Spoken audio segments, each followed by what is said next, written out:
Bonjour à tous. Depuis quelques jours, je n'ai pas effectivement, je vous ai pas donné les évolutions en fait de la maison, mais voilà, je tenais à ce que les choses avancent et évoluent un petit peu plus. On a eu quelques lenteurs, mais très vite rattrapées. Enfin, très vite rattrapées. Vous me comprendrez. Les travaux, on ne peut jamais effectivement estimer les délais, les aléas, les absences. Et puis, ben, c'est tout simplement. Voilà le résultat de ce beau meuble, le meuble de la salle de bain que j'avais donc commencé à poncer, à qui j'ai donné donc une nouvelle vie pour pouvoir y apposer mes deux super vasques. Donc bien sûr, ce travail était réalisé par le plombier, mon plombier préféré et adoré. Voilà donc en fait ce meuble. Les deux vasques donc sont des vasques qui viennent de Leroy Merlin, les mitigeurs aussi. Et puis donc ce meuble, ben, donc, est un vieux meuble qui est un meuble de cuisine auquel on a donné donc une nouvelle vie, une certaine modernité. J'espère que vous apprécierez. Donc ici, on n'a pas fini, hein, donc il manque encore mes peintures. On a trouvé aussi dans un magasin sympa, pas si cher que ça, des voilages qui permettent de laisser passer la lumière et qui ont une double fonction brise-vue. Le toilette, ça y est, c'est fait. Donc vous voyez qu'ici, le carrelage a été harmonisé et associé dans cette pièce qui au départ, si vous regardez mes vidéos précédentes, n'avait rien à voir avec une salle de bain. Et ouais, voici ma baignoire. La baignoire, je l'adore. Donc je voulais effectivement cet esprit Charleston. Et donc c'est puis ce côté un peu baroque. Et c'est effectivement le résultat qui est ben, voilà, présenté aujourd'hui. Il me manque donc la peinture, donc peinture dernière couche. Oui, alors avec tous les éléments qui sont déjà installés, ça va pas être évident, mais ça y est, nous sommes déjà dans la maison et petit à petit, nous avançons dans ce qu'on appelle les finitions. Ne jamais oublier les finitions, c'est vrai que c'est toujours ce qui est un peu fatigant, mais voilà, les finitions, ce sont des choses qu'il faut effectivement faire parce que sinon, on reste dans une maison qui est jolie, mais après, toujours un petit peu à terminer. Nous avons donc mon tapis, pareil, hein, j'aime bien associer l'ancien et le moderne. Vous voyez que le style ici, plancher au sol. Donc je ne sais pas, rappelez-vous un petit peu ce qu'était cette pièce. J'en ai fait un lieu, euh, un lieu où on a envie effectivement de se poser aussi.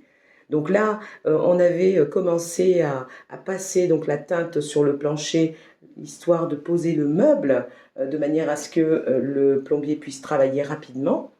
Mais on va continuer, hein, on va tout enlever, on va tout protéger et on va terminer tout ça. J'espère que vous appréciez. N'hésitez pas à me mettre donc vos commentaires. J'ai d'autres pièces de la maison à vous montrer. Ah oui, là, ouais, ça va être top. Top, top, top. Alors ici, quelle idée trouver quand on a effectivement de très grandes hauteurs sous plafond et puis une baignoire en îlot, sans carrelage. Hein, sans carrelage, on va dire, sur tout un pan de mur. Et ben, ce que nous avons fait, c'est que, petite idée, avec du multicouche, le plombier ainsi que mon compagnon donc, ont eu l'idée de, ben, pourquoi pas, hein, s'en servir comme, euh, tringle à rideau de douche, et puis ben, aller trouver des rideaux de douche qui font plus de 2 mètres, donc 2,20 m de hauteur, un peu chaud, mais l'idée a été de le faire avec ce tissu plastique que l'on met au-dessus des nappes. Hein, voilà. Bon, on trouvera après peut-être d'autres possibilités. Je préférerais quelque chose de plus transparent pour éviter que ça ne s'impose trop dans la pièce ou en blanc. On va le faire. Là, pour l'instant, c'est très fonctionnel et puis ça fait le boulot. J'espère que vous appréciez et puis surtout cette super idée pour tous ceux qui ont une baignoire en îlot et qui n'arrivent pas à trouver des tringles de rideaux, de douche pour baignoire îlot. Ben voilà l'idée, multicouche. Alors c'est accroché tout en haut et puis voilà quoi. C'est top, c'est top, c'est top. Voilà. Beaucoup d'idées qui finalement ne m'ont pas voilà, ne m'ont pas effectivement sacrifié le portefeuille. Il faut faire attention. Et un beau miroir. Et voilà ce que ça donne. Voilà, mes petites appliques anciennes que j'ai conservées. le miroir que j'ai trouvé qui effectivement fait toute la longueur du meuble vasque. Et là, je n'ai pas encore fini, mais il faut que j'appose en fait pas mal de petits accessoires à ce lustre que j'ai trouvé. Pas très cher, mais voilà, très très beau et qui fait le boulot.